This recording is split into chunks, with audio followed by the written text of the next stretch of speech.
भारत में कोरोना के बढ़ते मामलों पर चिंता जताते हुए अमेरिका के शीर्ष स्वास्थ्य विशेषज्ञ और व्हाइट हाउस के चीफ मेडिकल सलाहकार एंथनी फाउची ने सोमवार को देशव्यापी लॉकडाउन, व्यापक टीकाकरण अभियान और बड़े पैमाने पर अस्थायी अस्पतालों के निर्माण का सुझाव दिया है।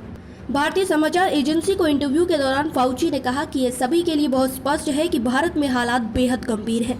आपको बता दें कि फाउची को दुनिया के प्रमुख संक्रामक रोग विशेषज्ञों में से एक माना जाता है। डॉक्टर फाउची ने कहा कि जब आपके यहाँ बहुत सारे लोग संक्रमित हो रहे हैं, सभी की देखभाल के लिए पर्याप्त क्षमता की कमी है, जब आपके पास अस्पतालों में बेड की कमी हो और ऑक्सीजन समेत अन्य जरूरी चीजों की किल्लत हो, तो स्थिति बहुत ही हताशाजनक बन जाती है। इसलिए हम महसूस करते हैं कि दुनिया के बाकी हिस्सों के लिए यह महत्वपूर्ण है कि इस संकट से निकलने में वे किस हद तक मदद कर सकें। बता दें कि भारत के हालात पर करीब से नजर रखते हुए अमेरिका के राष्ट्रपति जो बाइडेन ने अमेरिकी सरकार को भारत की मदद के लिए तैयार किया है।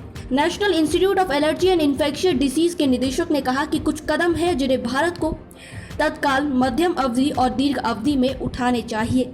फाउची ने सलाह देते हुए कहा कि फिलहाल सबसे पहले भारत को जितना संभव हो ज्यादा से ज्यादा लोगों का टीकाकरण करना चाहिए।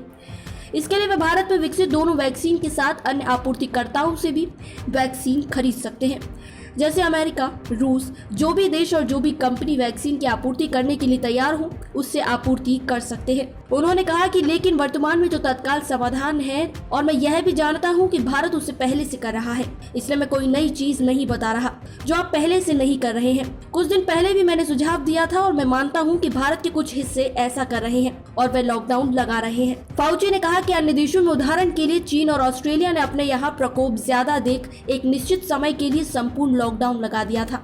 आपको 6 महीने के लिए लॉकडाउन नहीं करना है, आपको कुछ हफ्तों के लिए लॉकडाउन कर सकते हैं, क्योंकि जब लॉकडाउन लगाया जाता है तो महामारी के प्रकोप की गतिशीलता पर रोक लगती है और संक्रमण का ट्रांसमिशन कम होता है।